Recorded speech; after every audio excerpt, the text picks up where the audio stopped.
Professor Blanco, nós estamos conversando um pouco sobre os 30 anos da Constituição Brasileira de 1988. Vamos celebrar no dia 5 de outubro os 30 anos. E é uma Constituição que tem um marco, como o senhor sabe, sob essa Constituição. Nós temos vivido, talvez, pelo menos no período republicano, os mais longos anos de normalidade institucional no Brasil. Uma Constituição mal compreendida, mal falada. O nosso querido e saudoso Roberto Campos dizia que os constituintes tinham propósitos mais elevados, né, talvez de desenhar uma gazela, mas acabaram parindo um camelo.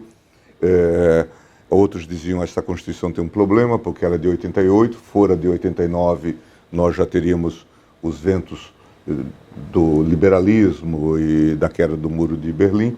Em suma, o senhor conhece bem todo esse debate.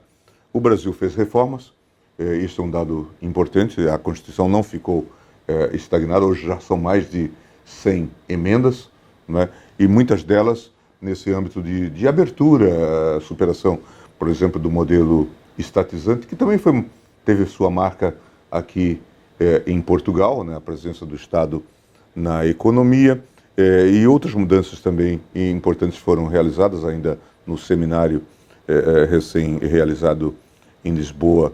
Nós tivemos o secretário de Política Econômica, Mansueto, falando da necessidade da PEC, chamada Emenda Constitucional do Teto. Em suma, muitas mudanças foram feitas. Também se diz que o Estado Social brasileiro não cabe no PIB. Esse é um debate também muito presente no nosso sistema. A necessidade de reforma tributária. Em suma, aí é uma paleta de assuntos que nós poderíamos conversar. Gostaria que o senhor abordasse um pouco a sua visão sobre a Constituição de 88, a sua experiência, uma vez que o senhor tem vivido momentos muito marcantes da vida institucional brasileira. Gostaria que desse essa visão olhando de fora. O senhor que acompanha o Brasil, gosta do Brasil, sofre com as coisas do Brasil. Não raro o senhor me liga para dizer o que está acontecendo e acompanha a vida política do Brasil. Às vezes está mais informado do que eu. Mas, em suma, então eu gostaria que desse essa visão sobre essa nossa experiência, que é extremamente rica, naqueles pontos que julgar mais relevantes. Muito bem. Isto será um prazer estar aqui consigo e é um prazer também que tenhamos terminado mais uma vez com grande êxito estes nossos congressos de Direito Constitucional feitos em Lisboa. Eu dividiria as questões relacionadas com a Constituição de 88 em essencialmente duas áreas. Uma área política e institucional e uma área económico-social. Na área político-institucional, a Constituição tem pelo menos uma virtualidade. É que, desde 88 até 2018, a Constituição, no fundo, presidiu a uma pluralidade de crises sucessivas, algumas delas extraordinariamente graves, em que poucos foram os presidentes que completaram integralmente 2 mandatos. Lembro-me do presidente Fernando Henrique e do presidente Lula, enfim, depois o presidente Dilma Rousseff completou 1 mandato, mas de resto houve efetivamente um processo de impeachment, uma liderança transitória, vários presidentes interinos e de facto houve uma sucessão de crises, mas a parte talvez que eu faça relevar com mais cuidado é o facto de essas crises se terem resolvido dentro da institucionalidade. Portanto, independentemente de muitas vezes as Forças Armadas fazerem sentir a sua presença, como sucedeu há dias, o facto é que as Forças Armadas não têm cumprido, digamos, a sua missão institucional e todas as crises se resolveram na observância daquilo que se chamam as regras do jogo. A Constituição tem um conjunto de regras do jogo, entre as quais o impeachment faz parte delas, inclusivamente, e efetivamente, mesmo com o impeachment ou com o facto de um presidente não ter podido desenvolver as suas funções porque morreu em funções, seguiu-se efetivamente o procedimento. portanto, podemos dizer que, em termos gerais, a Constituição, que é uma moldura do Estado de Direito, cumpriu-se no Brasil. A Constituição de 1988 cumpriu-se como Constituição informadora do Estado de Direito, sob o ponto de vista político.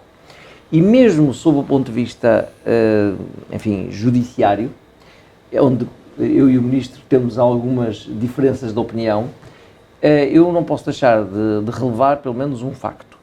É que, até com alguma diferença em relação a Portugal, no Brasil, situações críticas que ocorreram com o Mensalão e agora com a Operação Lava Jato, em que de facto os juízes assumiram um protagonismo particularmente importante no combate à corrupção instalada no epicentro do Estado, eventualmente sem paralelo na história do país,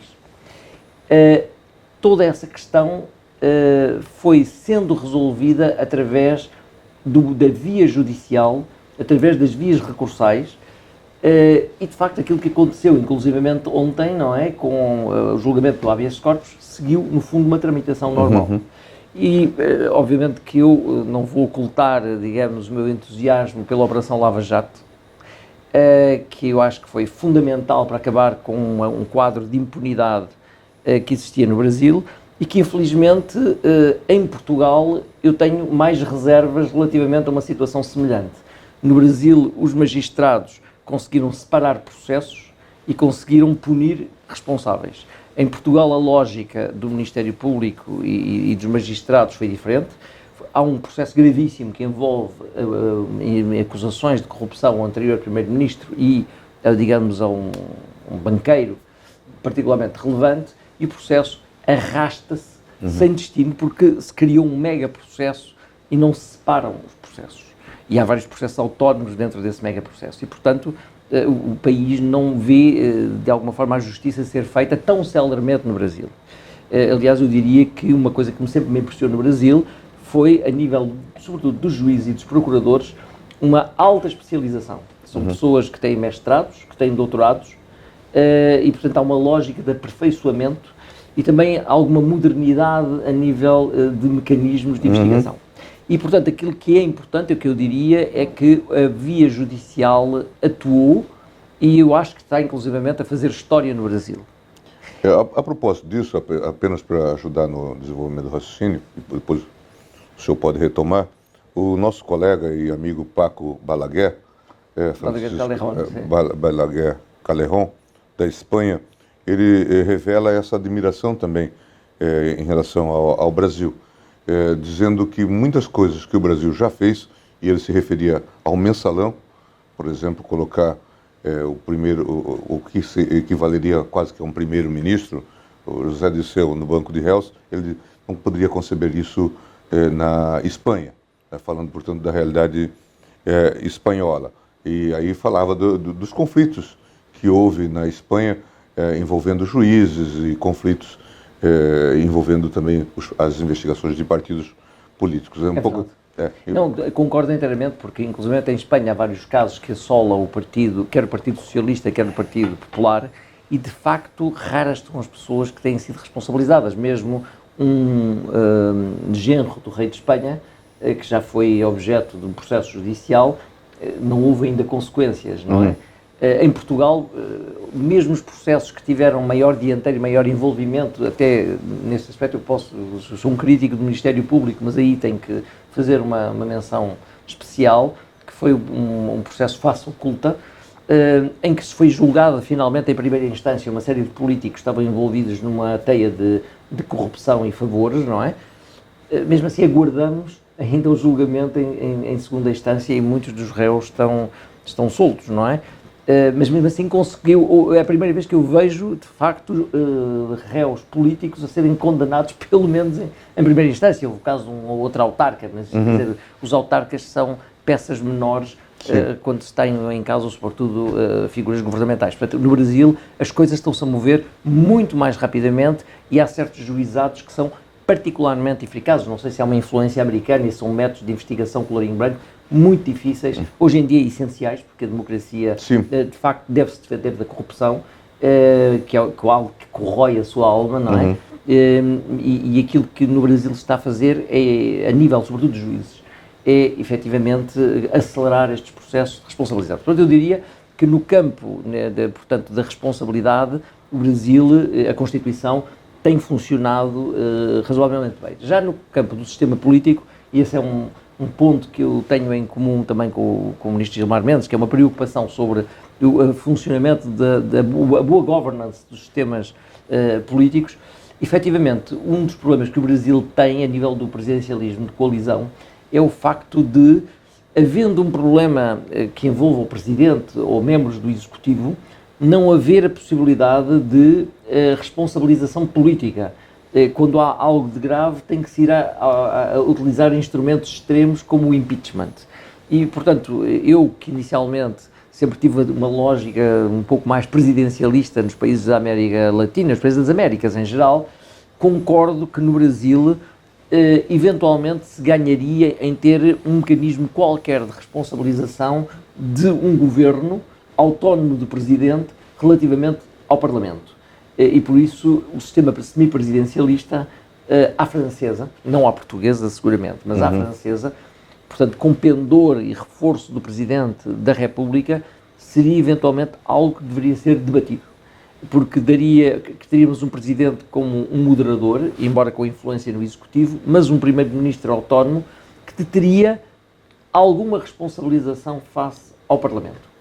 E, portanto, havendo uma crise relativamente grave, sob o ponto de vista político, ela pode ser resolvida na relação governo-parlamento, eventualmente com a substituição do governo, através de uma moção de censura construtiva alemã, sem ter que se utilizar mecanismos extremos e dramáticos e traumáticos, como é o caso do impeachment. O que não quer dizer que aquele que ocorreu, no meu entender, não tenha tido plena razão. Sim. Mas isso é uma opinião subjetiva. Portanto, eu direi que as instituições têm funcionado, direi todavia que valeria a pena discutir-se com calma, enfim, talvez depois do processo eleitoral, discutir-se precisamente reformas naquilo que é a mecânica ou a arquitetura do sistema político. Mas embora entre um presidencialismo e um semipresidencialismo. Eu acho que o parlamentarismo no Brasil seria algo muito difícil. Claro que um semipresidencialismo no Brasil seria impossível sem uma reforma prévia do sistema eleitoral, de modo a reduzir drasticamente o número de partidos políticos, sob pena de termos um parlamento ingovernável e um governo dependente de vicissitudes parlamentares. Essa já é uma realidade hoje. É uma realidade hoje. Essa já é uma realidade hoje. Nós temos 28 partidos em funcionamento no Congresso Nacional, dos quais 18 compõem a base do governo. Se nós olharmos os jornais dos 2 últimos dias, nós vamos ver que, por conta desses balanços agora relacionados com as próprias eleições e negociações, vetos importantes, por exemplo, do presidente da República caíram no Congresso Nacional, com repercussões significativas sobre as finanças públicas, benefícios de refis e de financiamento do sistema e tudo mais. Então, no fundo, além do mau funcionamento, às vezes, geral do sistema, nós temos também essas questões tópicas, vamos chamar assim, essas infecções oportunistas, né, porque não há um contrato de coalizão, na verdade é um agregado de compromissos mais ou menos não precisos, né, e que levam realmente a situações muito extremas. Mas nós temos discutido isso, o professor Manuel, eu, o senhor e outros colegas temos discutido isso na ideia de um semipresidencialismo, claro, com adaptações. Nós temos o problema do Senado, que é muito consolidado entre nós, né? Portanto, isso não é incompatível. Não, isto não é incompatível. A França tem isto. E é possível discutir, e nós temos até a promessa de desenvolvermos mais um artigo conjunto. Um artigo conjunto e, na verdade, talvez fazer estudos e seminários sobre essa temática, talvez no bojo também do nosso grupo de estudos. Né? Eu diria que, só para terminar a parte política e tentando abreviá-la, há uma questão, se me permite, que tem a ver com o Supremo Tribunal Federal, que o Ministro sabe que ano após ano eu digo, o Supremo Tribunal Federal é talvez um dos tribunais constitucionais mais poderosos do mundo. E o Supremo Tribunal Federal, durante algum tempo, em face dos equilíbrios institucionais com o Executivo e com o Legislativo, ganhou uma grande ascendência. E houve uma altura que foi considerado um pouco como aqueles reis taumaturgos da Idade Média que impunham as mãos para curar Qualquer as feridas mal. e qualquer mal. E de facto o prestígio do STF atingiu um nível muito elevado, bem como do judiciário em geral. Eu, na altura, aquilo que me lembro de ter dito há 5 anos dos nossos encontros é que o STF, digamos, na sua atividade por vezes um pouco criativa, tocando quase todos os poderes do Estado, desde declarando a inconstitucionalidade de emendas constitucionais, o que na Europa é pouco comum, ou alterando comutações constitucionais, como na União Homoafetiva e outras disposições da Constituição, ou com as súmulas vinculantes, de que eu sou um adepto na medida em que não inovem, porque uniformizam a jurisprudência, mas atuam como concorrente do legislativo até certo ponto, e com o efeito vinculante, portanto, das decisões das ADCs, tocando em todos os poderes, o Supremo Tribunal concentrou demasiado poder numa só mão. E a meu ver, deixou de ser the least dangerous branch. E aquilo que se verifica é que, numa situação em que as outras instituições são frágeis, o Supremo Tribunal a tomou em si própria, talvez em função das insuficiências alheias, um poder moderador. E esse poder moderador, com o impeachment e depois do impeachment, transformou quase em protagonista político. E eu sempre achei que, quando o Supremo passasse a ter o maior protagonismo político, iria ser criticado como os outros poderes. Sim. Portanto, coloca-se ao mesmo nível de agente político. E neste momento eu confesso que a controvérsia política atingiu o Supremo, quer dizer, atingiu outras instituições, mas finalmente também atingiu o Supremo. Como era de se prever, né? Como era de se prever. E pergunto-me próprio se os próprios poderes e competências do Supremo não deveriam ser repensadas em emenda constitucional, desde que o próprio Supremo não declare a inconstitucionalidade por violação de cláusula pétrea. Por exemplo, as competências criminais do Supremo, o foro privilegiado no Supremo e não no Tribunal Superior de Justiça, se deveria de alguma forma continuar. E também a questão do ativismo, quer dizer, há sentenças, por exemplo, também impressionado as sentenças do Ministro Barroso, que são sentenças muito criativas e que no fundo muitas vezes são supletivas do legislador. Até onde é que uma situação destas se coaduna com a separação de poderes? E portanto, talvez, para lá do self-restraint que podemos sempre falar, se não valeria a pena redefinir talvez algumas das competências do Supremo, enfim, fora do quadro estricto do controle cassatório da constitucionalidade. Enfim, não é nenhuma provocação, mas sabe que eu falo disto há muito tempo. Nós já vivemos um pouco essa realidade e aqui ou acolá já temos tido alguma refrega. Não faz muito, como sabe, nós tivemos uma decisão de suspender o presidente do Senado por decisão liminar de um dos nossos colegas, em razão de ele estar na linha sucessória e de ter contra si uma denúncia recebida.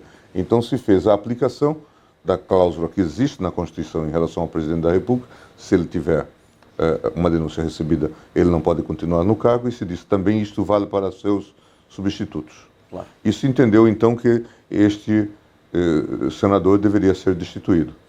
E a reação do Congresso foi, inicialmente, exigir uma decisão coletiva, colegiada do Supremo. E essa decisão não veio e o Senado acabou por não cumprir a decisão.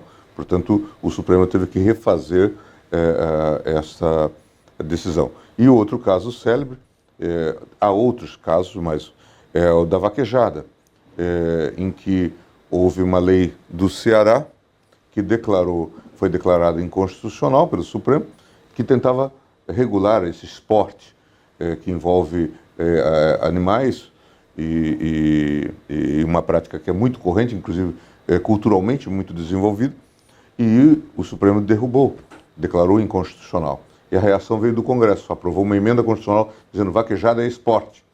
É importante isso, o Congresso passou a ser menos tímido. Isso, em alguns casos, portanto, nós temos esse tipo de reação. É um diálogo institucional um tanto quanto heterodoxo, não é? Mas pode isso ser o princípio de algo. Um outro ponto, professor, talvez o último, é claro, catálogo de direitos nós temos mais ou menos o mesmo sistema, mas uma das acusações, até acusação no sentido crítico, não é? Que se fez a Constituição de 88, é que ela seguia muito o catálogo, vamos chamar assim, do professor Canutilho, ou pelo menos a inspiração Canutilho e Vital Moreira, da Constituição dirigente. Eu me lembro depois que, visitando o Coimbra, certa feita, o professor Lênio Streck fez uma pergunta ao professor Canutilho sobre a Constituição dirigente, em que o professor Canutilho respondeu, naquele bom sotaque português, a Constituição dirigente morreu, não é? E provocando uma viuvez enorme no Brasil. Mas o fato aqui é a Constituição dirigente. Quer dizer, o modelo inicial passava por uma ideia de uma Constituição dirigente. A Constituição continua muito enfática nos direitos fundamentais, também nos direitos sociais, e temos aqui espaços, contextos em que esse modelo da Constituição dirigente ainda é muito aplicado. Temos debatido isso, por exemplo, no âmbito da saúde, claro, objeto de nossas pesquisas, mas o que pensa sobre isso? Bom, Ministro, eu em relação à Constituição, quer portuguesa, quer brasileira, as duas, acho que cometeram um erro que foi, no fundo, constitucionalizar políticas públicas. As políticas públicas não devem ser constitucionalizadas.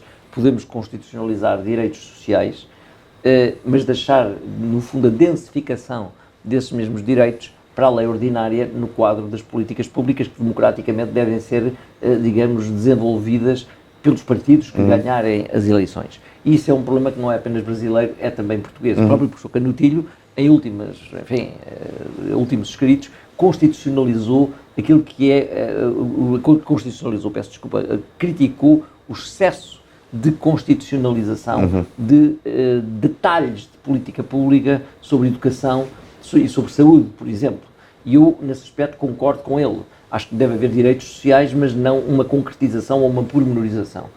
O que significa que esses direitos não podem ser eliminados, porque têm um defeso de aplicação direta, mas o seu encorpamento deriva necessariamente de liberdade conformadora do legislador. A própria crise econômica e financeira, porque Portugal passou, colocou essa questão em xeque, não é? E eu acho que a Constituição brasileira foi ainda mais longe do que a Constituição portuguesa e fez grandes promessas. O problema é que, constitucionalizando tudo, criou expectativas, não é, de que se criaria um Estado prestacional, multidigitado, irradiador, que de alguma forma iria transformar a sociedade. E realmente houve transformações. Eu não acho que a Constituição brasileira, apesar de ser muito detalhada, seja uma Constituição dirigente, tal como foi editada pelo Constituinte. Eu acho que o Judiciário comum a transformou numa Constituição dirigente com base em doutrinas que hoje em dia estão um pouco em queda, como é o neoconstitucionalismo. O neoconstitucionalismo teve uma influência muito importante no Judiciário comum. E, portanto, atividades de natureza prestacional a nível da saúde e da educação foram tomadas em mão do Judiciário, que, a meu ver, desorganizou aquilo que é um sistema coerente de saúde, ou um sistema coerente de segurança social, ou um sistema coerente de educação. Mas, sobretudo, a saúde foi ontem claramente até demonstrada pelo desembargador Gebran Neto, que, digamos, as despesas com a saúde saíram fora de controle. Sim. E esta situação, eu não sei se resolve com uma reforma política ou legislativa, dado que os próprios tribunais podem julgar a inconstitucionalidade do processo, mas eu um dia, até a brincar disso ao Ministro Gilmar, se um dia a questão não terá de ser resolvida com uma súmula vinculante, com um efeito vinculante, que de alguma forma discipline esta mesma situação, porque os custos financeiros de uma má gestão do sistema de saúde, excessivamente generoso, mas muito desigualitário, neste momento são um problema. Os recursos são escassos e há que racionalizar os recursos. E o tema deste Congresso é precisamente o impacto da nova economia. Quem ficar para trás, quem não conseguir pôr termo a um certo despesismo, que neste caso tem um selo importante do Judiciário, numa jurisprudência emotiva, ficará para trás. E, portanto, há que repensar também, dentro do próprio Judiciário, entre a cúpula e as bases, como é que, digamos, a judicialização de certas políticas prestacionais poderá ser reequacionada. Obviamente que eu defenderia uma Constituição muito mais enxuta do que aquela que existe. Mas, dentro daquela que existe, o ideal era que o Judiciário reassumisse um papel diferente daquele que tem tido. Eu tenho dito que, mesmo no campo da saúde, nós deveríamos, talvez, ler esse conjunto de garantias com um perfil de garantias institucionais, de modo que o legislador pudesse fazer complementações. Recentemente nós tivemos uma decisão que já se arrastava por muito tempo a propósito da cooperação entre o sistema privado de seguros e o sistema público. São aqueles, por exemplo, utentes do serviço privado de saúde que são atendidos no serviço público. Nós já temos isso em Portugal. E com êxito. E eles, portanto, deveriam ressarcir. E os sistemas, em geral, privados dizem não, porque como a Constituição garante o atendimento universal, não há que fazer distinção. E veja, isso não faz sentido. Né? E o tribunal acabou agora por referendar uma lei que já tem mais de 10 anos, talvez 15 anos, que manda que as empresas de seguro paguem, façam o ressarcimento nesses casos. Às vezes acidentes que ocorrem e que as pessoas são atendidas no sistema público de saúde. Em suma, me parece que nós vamos ter que fazer realmente um adornamento, né, para começar a pensar realmente num sistema. É interessante a sua proposta sobre súmula, porque quando presidente do Supremo, eu fiz uma grande audiência pública para discutir a questão da saúde. E uma proposta de súmula veio de ninguém mais, ninguém menos do que do professor Jatene, o grande cirurgião responsável pelos transplantes, pelo sucesso dos transplantes em São Paulo, que dizia é preciso que a administração não seja obrigada, a não ser que ela tenha se negado. Claro. E ele sugeria uma súmula para o Supremo para evitar esse atendimento geral. Em suma, são muitos temas, professor. Eu acho que realmente poderíamos aqui conversar horas a fio sobre essa temática, que já vimos, de certa forma, conversando há muito, mas a ideia era realmente fazer um registro para esses 30 anos da Constituição, dizendo das preocupações, e gostaria de ouvir